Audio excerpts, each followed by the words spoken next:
Aujourd'hui, nous allons découvrir le schéma narratif qui est en fait le plan d'un texte narratif tel qu'un texte d'aventure, de science-fiction, un conte, un texte fantastique.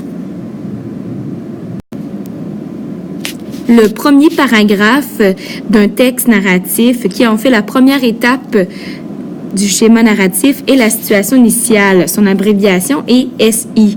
Cela répond à 4 questions. Qui? C'est le personnage principal, le héros de l'histoire. Je te conseille d'en choisir qu'un seul, puisque si tu choisis un groupe, cela va être plus difficile avec notamment le choix des pronoms. Quoi? Qu'est-ce qu'il fait, ton personnage principal? Que fait-il? Attention, cela n'est pas du tout 1 million d'actions. C'est très, très calme. La description va de soi dans la situation initiale. Il ne se passe rien. Par exemple, ton personnage boit du thé, se brosse les cheveux. Ça peut être aussi simple que ça. Ce qui est plus intéressant, c'est avoir une belle description physique et surtout psychologique de ton héros, de ton personnage principal.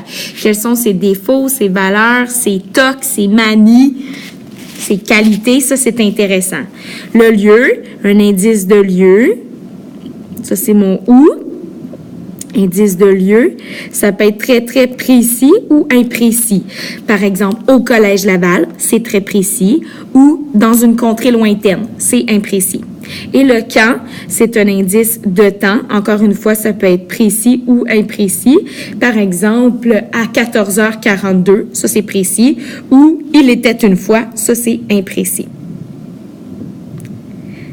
Le deuxième paragraphe de ton texte narratif, c'est-à-dire la deuxième étape du schéma narratif, est l'élément déclencheur.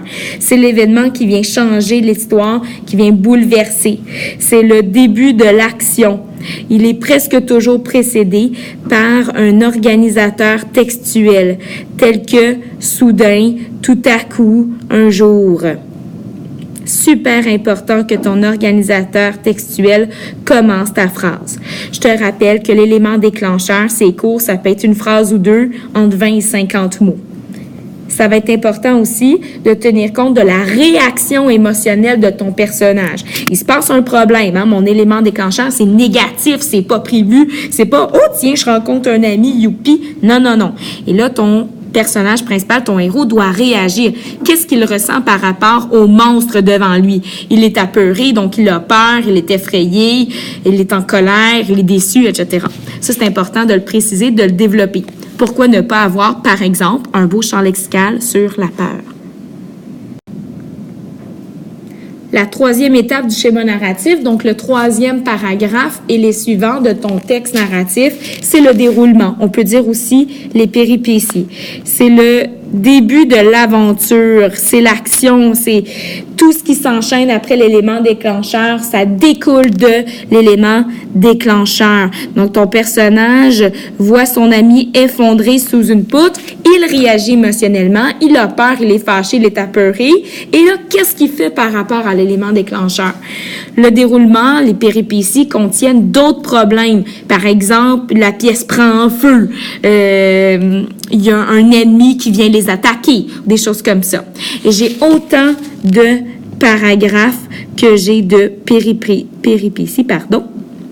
Donc, ça, c'est super important. Donc, si j'ai 2 péripéties, j'ai 2 paragraphes dans mon développement. Si j'ai 3 péripéties, j'ai 3 paragraphes dans mon développement. La 4e étape du schéma narratif, donc, l'autre paragraphe dans le texte narratif, c'est le dénouement. C'est la réussite de la mission. Par exemple, on libère la princesse du dragon, on trouve le filtre d'amour, on trouve le remède pour guérir le roi malade, on met le méchant en prison, on trouve le trésor. Le manque initial causé par l'élément déclencheur est comblé.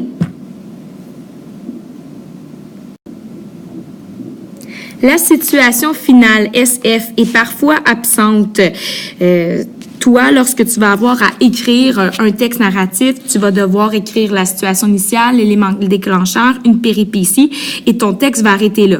Donc, à suivre. Tu n'écriras ni le dénouement, où on défait le nœud de l'histoire, on résout le problème, on réussit la mission, ni la situation finale. La situation finale, c'est tout comme la situation initiale, c'est une description d'un personnage dans un lieu donné à un moment donné. Il y a plus d'action dans la situation finale, c'est calme. C'est comme si je prenais en photo mon héros. Qu'est-ce qui est pareil comparativement au début à la situation initiale? Qu'est-ce qui a changé? Elle nous explique dans quel état sont les personnages à la fin de l'histoire. Et c'est vraiment le retour au calme. Exemple, Harry Potter retourne chez les Dursley. Il se passe plus rien, l'action s'est terminée à Poudlard.